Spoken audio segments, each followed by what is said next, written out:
Boa noite, me chamo Pablo, sou aluno do curso de Análise e Desenvolvimento de Sistemas, Faculdade de Projeção de Sobradinho. Bom, hoje eu vou apresentar um estudo de caso sobre os impactos da Lei de Proteção de Dados, a LGPD, no setor da tecnologia. Bom, a Lei Geral de Proteção de Dados, ela teve uma transformação digital que trouxe avanços importantes para as empresas, consumidores, mas também aumentou os riscos relacionados à privacidade e à segurança. Nesse cenário, a LGPD surge como um marco regulatório fundamental no Brasil, estabelecendo regras claras para coleta, tratamento e proteção de dados pessoais, Bom, os impactos principais que a LGPD trouxe foi umas mudanças significativas, principalmente para as empresas de tecnologia, Entre as principais, a gente pode destacar a exigência do consentimento claro e informado para o uso de dados, a obrigação e transparência sobre a finalidade da coleta, a responsabilidade das empresas na proteção das informações e as sanções rigorosas em caso de descumprimento, que podem chegar a multas milionárias e danos à reputação da empresa. Ou seja, qualquer empresa hoje no Brasil ela tem que se enquadrar dentro da LGPD, quando se trata de dados de clientes, até de seus próprios funcionários. Então é muito importante as empresas estarem a par disso. E muitas empresas hoje ainda não se adequaram totalmente à LGPD, mas é uma prática que é muito importante, principalmente para consumidores, para os próprios empresários, CEOs, enfim, todo esse tipo de pessoas, E bom, por os exemplos práticos, eu trouxe aqui um caso sobre uma empresa de e-commerce, Por exemplo, uma loja virtual que coleta dados para enviar promoções, ela precisa do consentimento explícito do seu cliente. Mas vamos imaginar que, bom, eu sou dono desse e-commerce, eu quero compartilhar os dados do cliente X, por exemplo, com uma nova empresa que a gente fez parcerias, por exemplo. Para isso, eu teria que pedir um novo consentimento ao meu cliente, porque o consentimento inicial que ele aceitou foi de compartilhar os dados com minha loja, não com a loja do cliente parceiro que a gente fechou uma parceria. Então isso é muito importante para seus dados não serem usados de formas indevidas, você está sabendo onde seus dados estão sendo usados. Por exemplo, vamos aqui puxar um outro exemplo, uma startup de saúde. Para uma startup de saúde, ao lidar com informações sensíveis como resultado de exames, a empresa precisa usar medidas como criptografia, backups, autenticação de múltiplo fator, garantindo integridade, confidencialidade e disponibilidade dos dados. Vamos imaginar um cenário crítico. Estou para receber um resultado de um exame de, um hospital X.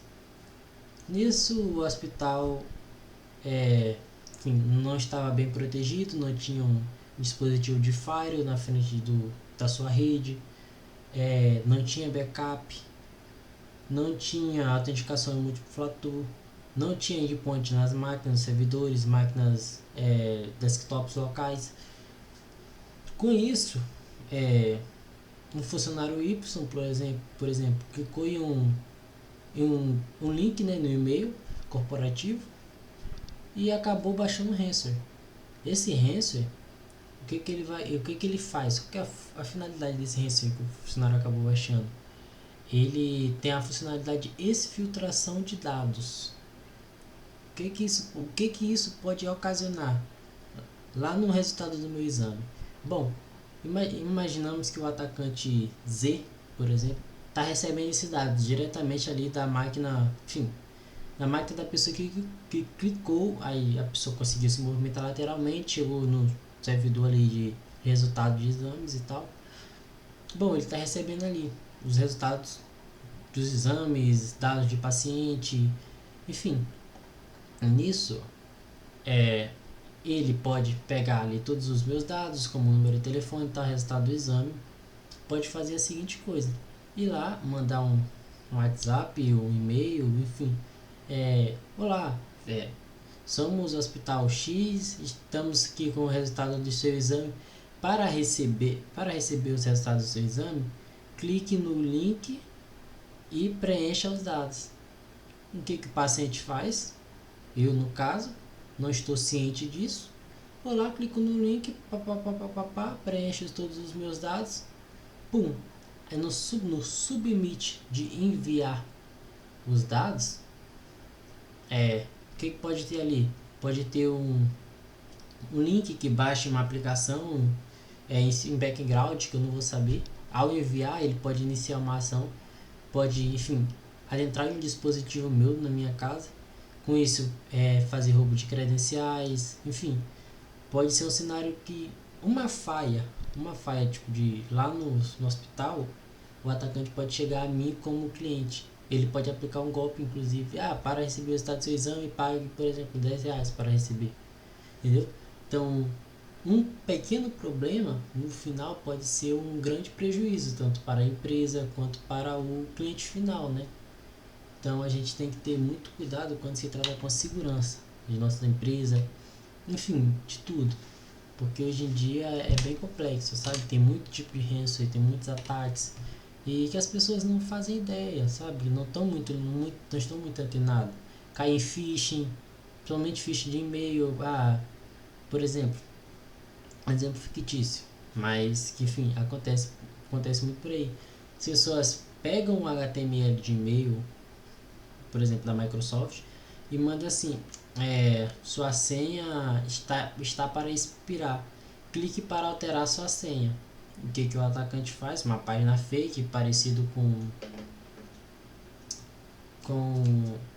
o reset de senha da Microsoft, por exemplo, uma conta da Outlook. Faz certinho, preenche a senha antiga, preenche a nova senha, o e-mail, para clique em enviar. Ou seja, o cara está lá com seu servidorzinho, o atacante está recebendo todos aqueles dados, consegue entrar na conta da pessoa e tudo mais. Então, muitas pessoas não estão nem atentas a isso, mas acontece muito hoje em dia. Acontece também um tipo de ataque browser in the browser, ou seja, uma página fake da Microsoft, Google, tudo mais. E quando a pessoa clica para entrar na conta, fazer alguma coisa, qualquer tipo de coisa precisa logar, esse ataque browser in the browser, ele abre uma nova janela. E essa janela é só dentro do navegador, ou seja, dentro daquele cenário ali. Ou seja, se a pessoa mandar os dados, o atacante vai receber. Mas é uma janela que você não consegue movimentar ela, não consegue fazer nada com ela. Até então, que se você minimizar o navegador, ou seja, sua janelinha ali vai ser minimizada junto, porque ela só existe dentro daquele contexto da janela ali do navegador que você abriu. Mas enfim, vamos prosseguir, né? Vou dar mais outro exemplo aqui para a gente poder finalizar. Por exemplo, uma empresa de marketing. Uma empresa de marketing, por exemplo, se ela utilizar a lista de e-mails sem autorização, além de violar a lei, ela pode sofrer multas severas, perda de credibilidade no mercado. Então, como eu havia falado mais cedo, hoje a LGPD, né, ela ampara muito o usuário final, por exemplo, porque toda empresa tem que estar em conformidade com a LGPD. É primordial isso hoje em dia. Então, é isso. E essa análise, ela mostra que a LGPD trouxe desafios, mas também oportunidades. Mais do que obrigação legal, ela representa investimento em segurança, transparência, confiança. As empresas que se adaptam à LGPD, ela não só evita punição, mas também fortalece sua reputação, conquistam clientes e se tornam mais competitivas. Então, se você compartilha seu dado com uma empresa segura, isso você vai fazer o quê? Você indica para amigos, para familiares. Então, isso é muito importante, tanto para a empresa quanto para você, que você está deixando seus dados guardados. É isso, então podemos concluir que a LGPD é um passo essencial para alinhar a inovação de tecnologia, com responsabilidade e proteção de dados. E foi isso minha apresentação. Muito obrigado pela atenção e até a próxima.